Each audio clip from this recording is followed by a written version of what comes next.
It's noon here in Ventnor City, New Jersey, and New York City, New York. And this is news that you can use from CarEdge for Friday, February 23rd, with your hosts, me, Ray, Zach, and well, the nice young lad, Zach, up in New York. How are you today, handsome? I think you said me, Ray, Zach, and the nice Me, young man. Ray, and the whatever. All People, right, gang. I'm in the not so great setup today, but we'll make the most of it. Dad, we're gonna kick things off here with Carvana. Earnings just came out from Carvana. Just the other day, we were talking about how things could be looking shaky for Carvana. That being said, they are showing us that we were wrong. Carvana posts narrower net loss in Q4. Revenue is only down 15%. That's the good news. They yes. made money, Dad. Carvana made money for the first time in a long time. They had a profitable quarter. Carvana's proven to you and me, man, maybe we don't know what we're talking about. And just this morning, Dad, I Yeah. got another offer from Carvana. I'll pull it up on the screen real quick. They are offering more money for used cars than they have been in a long time. Here's that 2020 Honda Civic that I've been tracking for a while. Past Wow. month, they say it went up 5%. Every Carvana car we track, they are paying more and more money as their revenues go down, but their profits go up. What do you make of this, man? I guess Carvana knows something that we don't. Yeah, they got their bondholders to eat $1 billion worth of bonds. That's a compelling. You got to be a good salesperson to figure that one out. So I guess if you can get your creditors to eat $1 billion worth of credit that they gave to you, then suddenly you can post your first ever profitable year. My suspicion is that if that $1 billion in debt had not been forgiven, Carvana would not have been profitable. So, um, kudos to Ernie Garcia Jr. and his team for convincing their creditors to eat $1 billion worth of loans that they had issued to Carvana. Yeah. Does that mean they know what they're doing when it comes to running a used car business? I'm not sure, but it means they were good at portraying themselves to their creditors as being too big to fail. Yeah, I guess there's a little bit of that going on. We know there's all sorts of chaos continuing to happen in the used car market. We've actually got some updates from our dear friend Brandon from Car Questions Answered, talking about tax time. We'll spend a few minutes there. I want to start here, actually, though. So Carvana sold 76,090 cars in the fourth quarter, down 13% from a year earlier. This is where things are just wild to me. Yes. The total gross profit per vehicle was $5,283, up from $2,219 in the year earlier quarter. Now, we looked at this just yesterday. I'm going to pull it up on the screen. We have the gross profit per unit sold for the publicly traded auto dealers. And this is, we're looking at used car gross profit per unit. So just to put into perspective, and each of these are linked back, to Lithia's earnings release or Penske's earnings release. So I did the research. Yes. No other car dealer group can even get close to the profit levels that Carvana is able to get, which is just, if I'm a consumer, something I'm going to keep in mind as I'm navigating the car. I mean, CarMax doesn't even get close to how much gross profit Carvana is able to report on each vehicle sold. $5,283. Man, that's so much money. So the question that needs to be asked is that gross profit that they're reporting per vehicle sold, is that based on generally accepted accounting principles, or is that based on non-generally? They're publicly traded. They have to be GAAP compliant. There's no world They do not. They do not. They can report things that are non-GAAP compliant. Okay, so that's the question.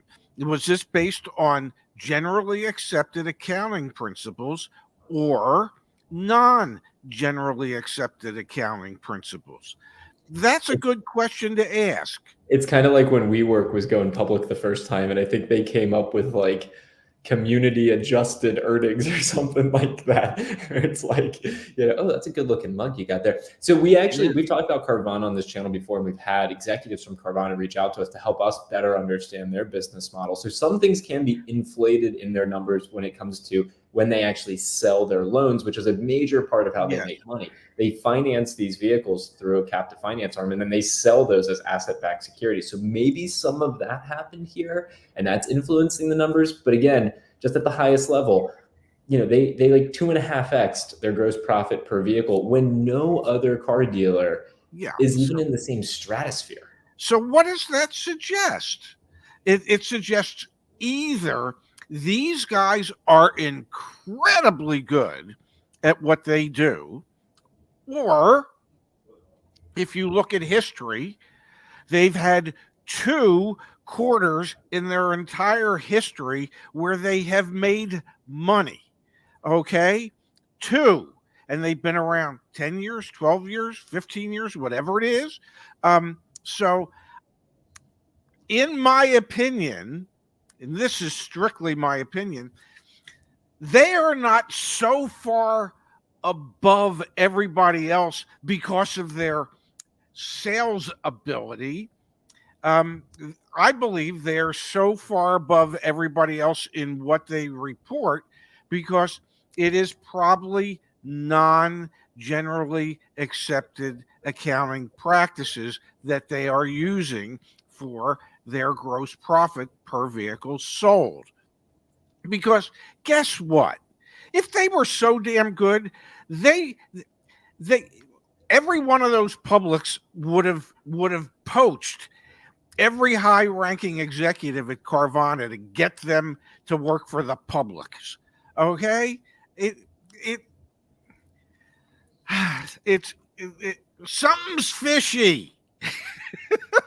He's not buying it, folks. He's not buying it. I am not buying it. Now, that's not to say that investors out there won't be buying it. Obviously, they are.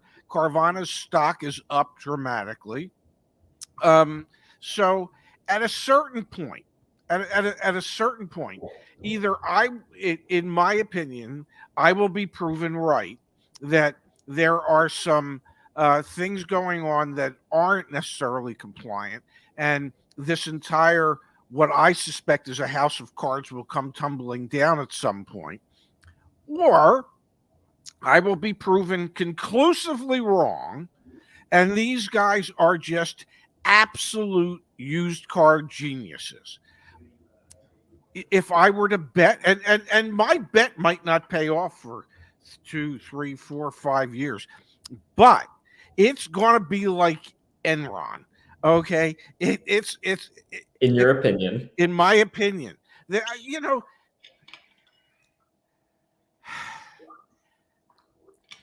the stock market is filled with fraud. Has been, is now, always will be, and the reason it is because there's been money to be made. Okay, so if you can put together numbers that Bernie Madoff did it forever. He just kept feeding his clients whatever they wanted to hear, and they just kept giving them money. You know, they probably knew better. In their heart of hearts, they probably said, geez, how's this guy getting 20% returns when everybody else is getting 10? But you know what? I'm going to keep giving them my money until one day it turns out it was all a fraud. Okay? Enron was a fraud. There's been any number of massive corporations that have gone bankrupt because they were frauds, because investors want to buy the crap. They want to buy the good news. They don't want to see the bad news. So yeah, they're people just, the investors keep, they want to buy. That's it. They want to buy into it. They don't want to believe that they could be being taken advantage of. And I, in my opinion, believe ultimately that they will find out that they have been taken advantage of. A lot of great opinions that represent opinions. Yes. The lawyers, man, they're just going to love this one. But Dad, let's come back here to the Carvana value tracker. Here's another vehicle. They are just, this one's gone up 22% in the past month. What was it? A Volkswagen Tiguan? What was it? Yeah, Yes. Volkswagen Tiguan. I mean, how do you reconcile how aggressive they're being right now? I guess they're just really, really, really trying to move more. And then the other thing they say is they've been so much smarter in how they're paying for inventory and how they're valuing inventory, and yet you see crazy numbers like those, and you go, really? Are they? It just people are buying what they're selling at the moment. They're believing what they're hearing, and in my opinion, and so that's it. We only time will tell. And You're right about that. yes, and here's my hope. I hope I live long enough to be proven either right or wrong. Definitely. I hear you, Pops. I absolutely hear you. We have some new data from Cox Automotive. It's showing us that used car sales are picking up a little bit on the retail side. So that is a headline from today. Used retail vehicle sales pick up in January. We have market days supply at the start of February being 49 days, down from 58 at the beginning of January. So maybe a little sign of the spring selling season coming to fruition. We got a text from Brandon from Car Questions Answered saying things are picking up. So maybe, the Carvana news that just came out paired with a really strong first quarter, second quarter as a result of the spring selling season. Yeah, maybe things are picking up for used car dealers, but we're not seeing a ton of signs that point to that being the case. I'll come here, Dad, to the chat. From Igor saying, Zach, you are so wrong. Ray is on point. Listen to your dad. Hey, I hear you, Igor. 100% hear you. I respect my dad's take on this. From Ryan saying, we just sold our car to Carvana, and I can't say enough good things about it. They gave us the highest amount from 5 different trade offers, and they didn't care that we couldn't find the second key fob. Yeah, because they're buying cars so much smarter than everybody else. That was in part of what they claimed about why they had such a good quarter. Yeah. Whatever. Interesting stuff, man. Interesting stuff. Well, why don't we switch gears? We've got some more interesting earnings coming out. We can actually turn our attention real quick to another electric vehicle maker that reported earnings dead. VinFast, they only lost $650 million last quarter. This comes on the heels of Rivian and Lucid also reporting huge losses in the most recent quarter. Like, it's tough to reconcile what's going on there, man. You know what I'd really like to see? Can you pull that headline up one more time? Of course I can, Pops. Okay. VinFast Q4 net loss grows to $650 million as EV deliveries jump. What I want to see is I actually want to see an EV jump.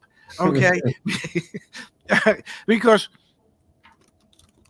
that's all I want to see. I like the headline more than anything else about it. VinFast is having a tough time selling cars because they're probably some of the worst rated EVs out there as far as range and everything else.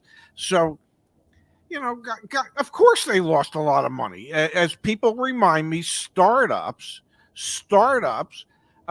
burn through money. Hell, I know a young man who's running a startup that used to burn through money. So it's just part and parcel of starting up a new business, those initial costs that eventually get absorbed because you're doing volume. They're not doing the volume yet, but my guess is strictly a guess. I mean, you don't see a lot of print about VinFast. No. You don't in forums, or you don't hear people going, "Oh yeah, VinFast, that's the EV for me." There was more chatter before they came to the country than there is now that they're here and they're not selling very many vehicles. So we will MCI. Yeah, that's Joshua. Very good. MCI all over again when it comes to Carvana. Yes. No, but you're right. Startups have huge upfront expenses, but holy cow, these losses just keep mounting. And as we see EV demand EV sales continue to grow, but it's slowing down significantly. And especially for the legacy automakers, it's not pretty. I've got a few examples actually here. We'll turn to it now. We had one of our community members, David, send this into us from a local dealer website. This is a Ford F-150 Lightning, and you can just see here. I'll zoom in on it, Dad. I mean, like it's discount central, right? Like it's a $93,440 pickup truck, which that's insane to think. Yes. But they're having to discount it significantly. I mean, yes, they've discounted it $17,000, and my guess is that's not enough.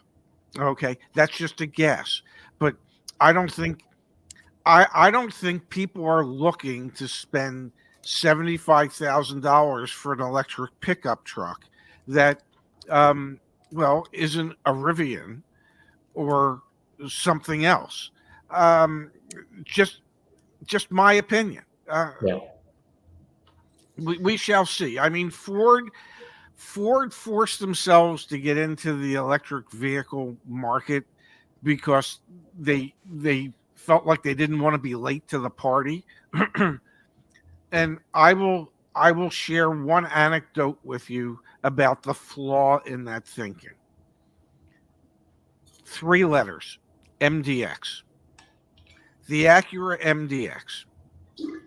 There was no vehicle manufacturer that was later to the party with a SUV of some kind than Acura, excuse me, when it came to the MDX. As one of the executives said, if you're going to be late to the party, you better bring a beautiful looking date. And that's what they did when they finally came out with the MDX. Sometimes you are better off being late to the party because you've looked at all the entrants in that segment and you've taken the best from all of them and combined them into yours. Yeah. And I believe in many cases, Ford said, we don't want to be late to the party. So we're going to figure out how to bring a date to that party. Whether it's a good date, a bad date, doesn't matter. We're bringing a date. And what has happened is that the date that they brought isn't nearly as desirable as they thought it was going to be, in that it doesn't perform at the same levels as some of the other lifestyle trucks out there. And it's not just the trucks. I mean, look at this. There's a new 2022 Mach-E that was a $73,000 MSRP that this dealer is now discounting $17,000. So I mean, it's like they wanted to bring a date to the party, and they showed up a couple hours before the party got started. It seems like. Yeah, I mean, they wanted to make sure they were on the red carpet, and what they've done is, I would say if it wasn't an EV, I would say they left some oil stains on the carpet, but it is an EV, and it is a classic example of upper management declaring that we have to have something when lower management says, but we're not really ready for it. Yeah. And upper management says, we don't care. Yeah. Get it out. Yeah. And they did. And, I mean, a $93,000 truck that doesn't perform as well as the comparably equipped ICE version of it. Why are you buying it? Why would you buy it? And they're having a tough time getting people to buy them. 100%. Yeah. Now, Dad, there's a Subaru dealership that's also facing the same challenge. We'll turn our attention there next. But first, from Chris G, thank you for the contribution. Thank you, Chris. Hey, guys, I was on the Honda website building a car, and on the summary sheet, I noticed a, quote, down payment tax. Is this normal? The hell's a down payment tax? Were you building a lease? Because if you're building a lease, whatever money you put down, that goes to a capitalized cost reduction. So if they're advertising a lease program that's, say, $3,499 down plus taxes, title, and fees, well, that $3,499 is a capitalized cost reduction. In other words, you're paying $3,500 of the leasing company's expense up front, and that that is taxable in most states. So if it's that, then I understand what that tax would be. If it's not that, I have no idea. I was surprised you were even able to find something that could be. I had no clue. I've never heard of that before. I want to turn our attention to that Subaru story, but before we do, I want to remind everyone caredge.com, CAREDGE. That is our website. That's our company for me and my dad. Skip the dealership, buy with CarEdge. Super excited game. We got the brand new homepage up in action, and we're promoting the fact that we now have a Toyota dealer behind the scenes in our dealer network that has done $1,000 below MSRP on a brand new Toyota. Depending on where you live, we can get free shipping to your door. We also have those Mazda CX-50s in network, and we're really excited about the Chevy Trax as well because it's a very affordable sub $25,000 MSRP option. You can buy a car on caredge.com and have it delivered to your door. Please, please, please go check it out if you're interested, and all sorts of great resources for free back there as well. All right, the pitch is out of the way, Dad. Let's jump to an incredible email that was sent in from one of our community members. Look at this, Dad. Did you see this already on my Twitter? I saw that, I read that, and I will explain that to you in a moment. All right, let me zoom in here, folks. This comes from Maria. Maria is one of our community members, frequently in touch with me, which I appreciate. The email says, and Maria has submitted a lead to this dealership at some point in the past. It says, "Hi, Maria. I intend to make this short and to the point. We need to sell 47 new vehicles between now and the end of business on February 29th, 2024. You rarely see emails like this because we are rarely in such a position. For February, Subaru has rolled out substantial end-of-month volume incentives. We have seen an incredible month so far and need only 47 additional sales to qualify for them. If we don't reach 47 sales by February 29th, we will miss out on a significant amount of money. In order to ensure that doesn't happen, we intend to pass on tremendous savings to all potential customers this week. We urge you to be among the lucky 47 to take advantage of this offer. Act fast. I wish it were not so time sensitive, but it simply is. Contact me directly. Challenge me. Drive your hardest bargain possible. You will not be disappointed." I'm going to remove myself from the screen. No, you don't have to. It's just a marketing email. That's all it is. They could have picked 67 cars. They could have picked 27 cars. They could have picked 7 cars. It doesn't matter. It's all BS. Okay, Subaru has challenged us. We need to sell another 40. They probably haven't sold 47 cars so far this month, let alone that they're going to sell 47 in the last week of the month. It's just pure email marketing crap. That's all it is. There's no truth to that. There's nothing to challenge me. Please challenge. It's all, come on. I used to send emails like we used to. Hell, CarEdge sends emails like that. Okay, it's marketing. It's called marketing. Come on, that is absolutely. Listen, I gotta say this. That is absolutely proof of nothing. Dad, it is like, to me though, the comment I put on Twitter, and you're so right, it's marketing. The comment I put on Twitter is, "We're so back. Like, we're just back," right? Like, that email wasn't being sent a year ago, but it's being sent now because holy cow, we're back, right? Like, the cars are sitting there. They need to move them. Yeah, no, I try. It's but it's just marketing BS. Which story do you want to laugh at from Stellantis first? A or B? Just choose A or B, and I'll I think you're gonna laugh. Let me laugh at B first and see if that was the right choice. I don't know. All right, folks. So Stellantis, which is the parent company of Chrysler, Dodge, Jeep, and Ram, they've announced a new trim level for some of their most popular vehicles, their most popular pickup truck in the United States of America. They've been listening to our podcast and our show, and they understand the importance of affordability in the United States of America, and that's why. Oh, gosh. That's why Automotive News is reporting on the freshened Ram 1500, the tungsten trim, which is a $90,000 plus Ram 1500. So I thought this was relevant.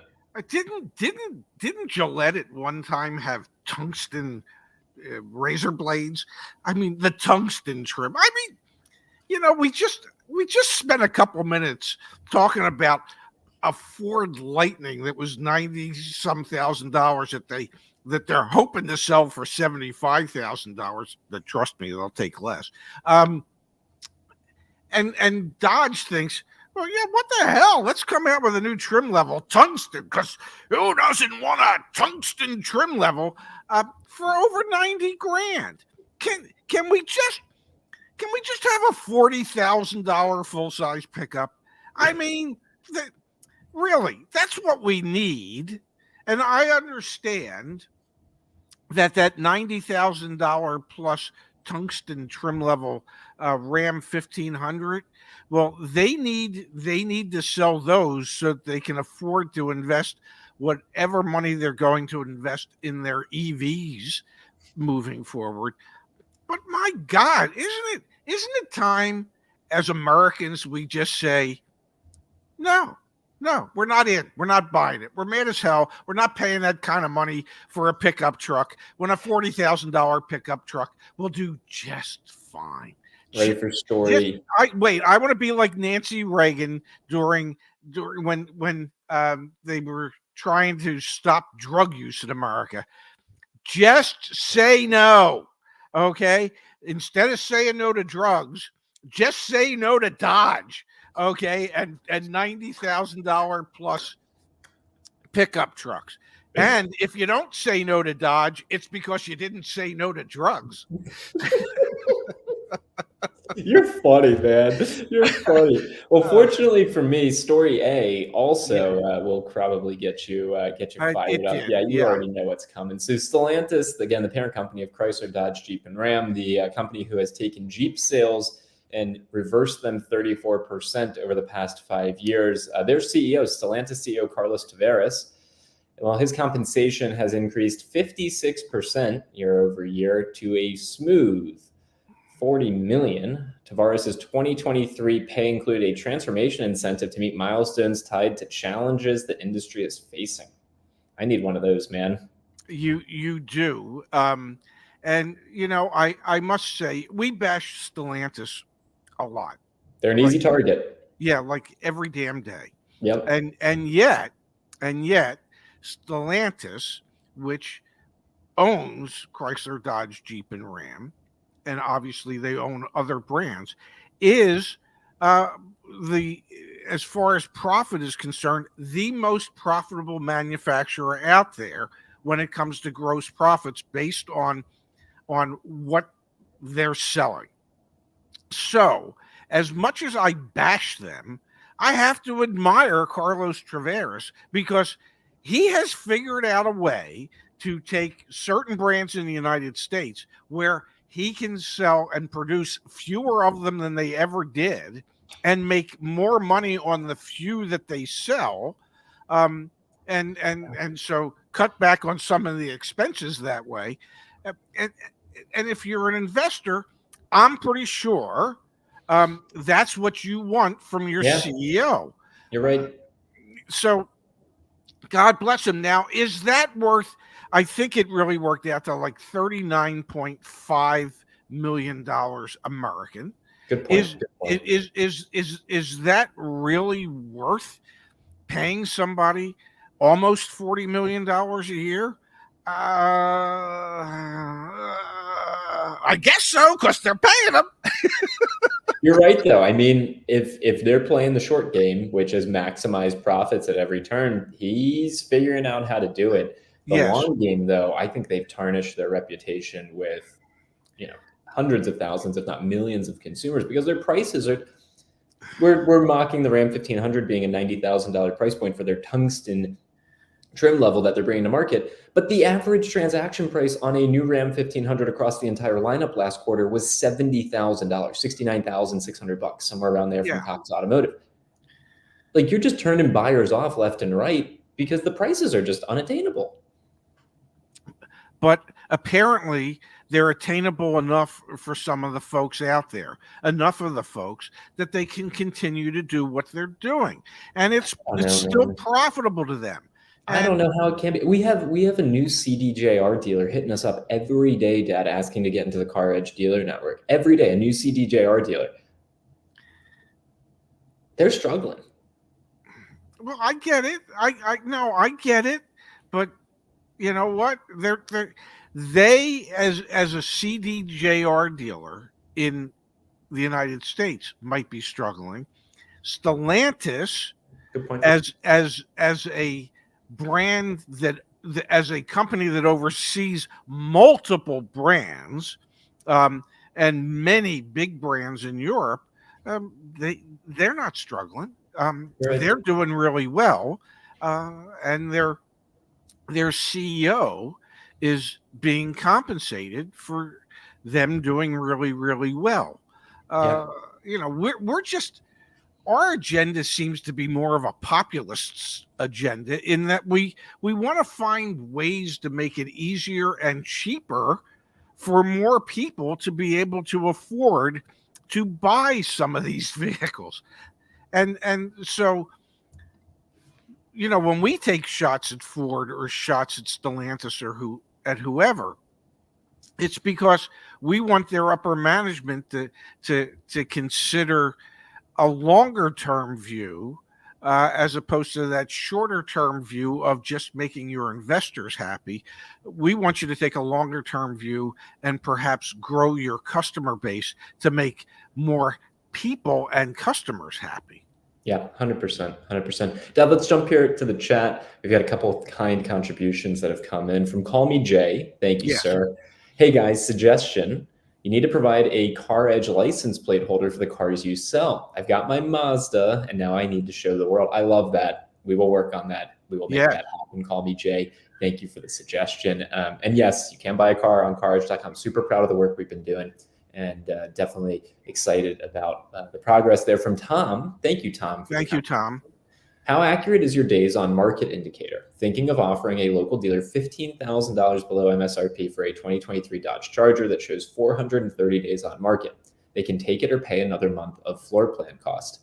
The days on market indicator is fairly accurate. The reason I say fairly accurate is because it's more accurate if you think of it as how long has this dealer been advertising this car? The data source is based on when they started advertising that vehicle for sale on the internet.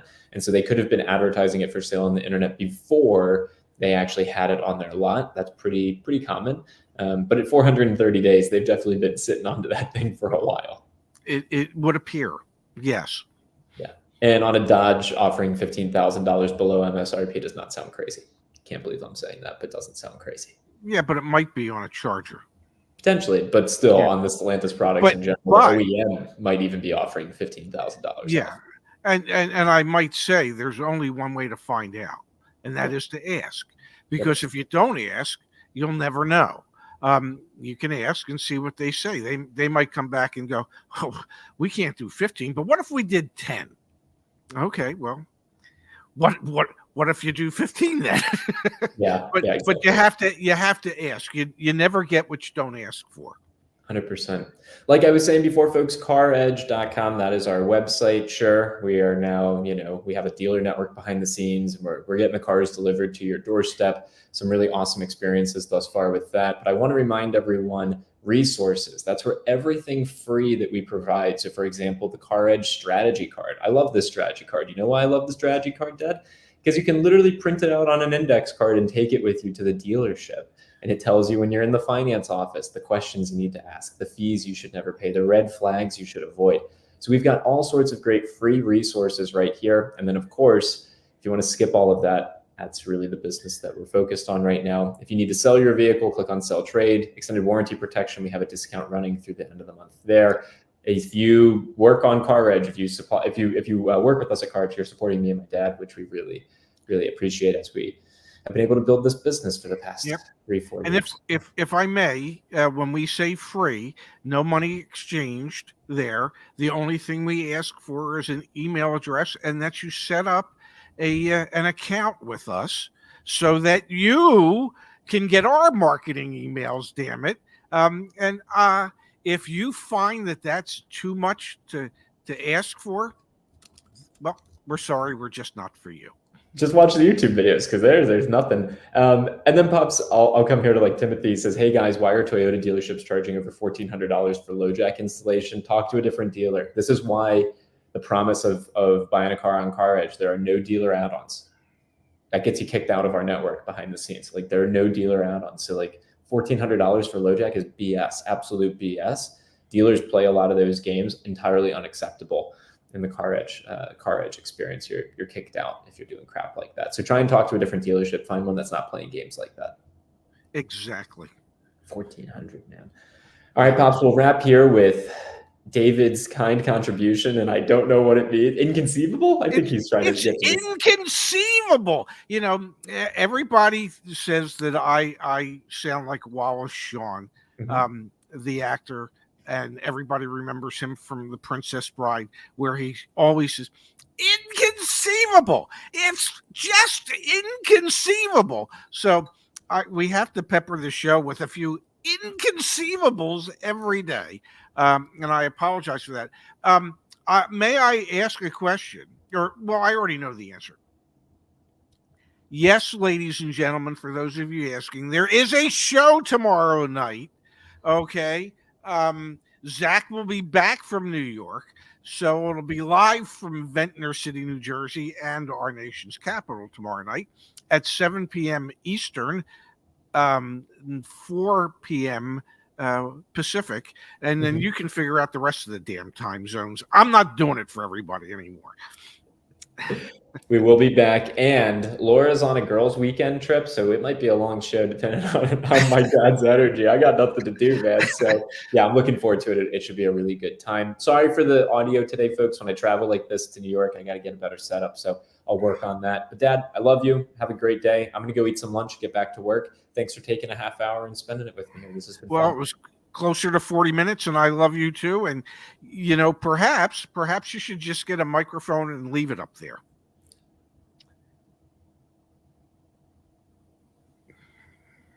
Just a thought. You think the Suns will win tonight, man? That was a disappointing game last night. Do I think the Suns will win? I think they should beat the Rockets. I will say this: they are not a championship contender. No championship team plays as fast and loose with the ball as they do. And that has been going on all year.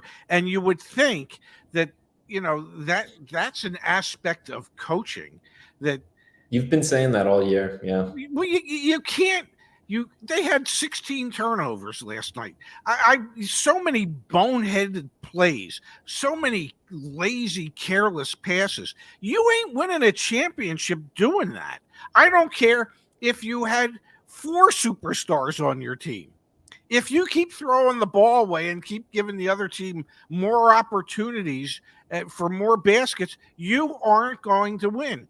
And until you take care of the ball, you're not a serious contender. You're pretending that you are, but you're not. And it just comes down to coaching. And I've been saying it all year. I think the Frank Vogel experiment is just that, an experiment, and I think it was the wrong way to go, and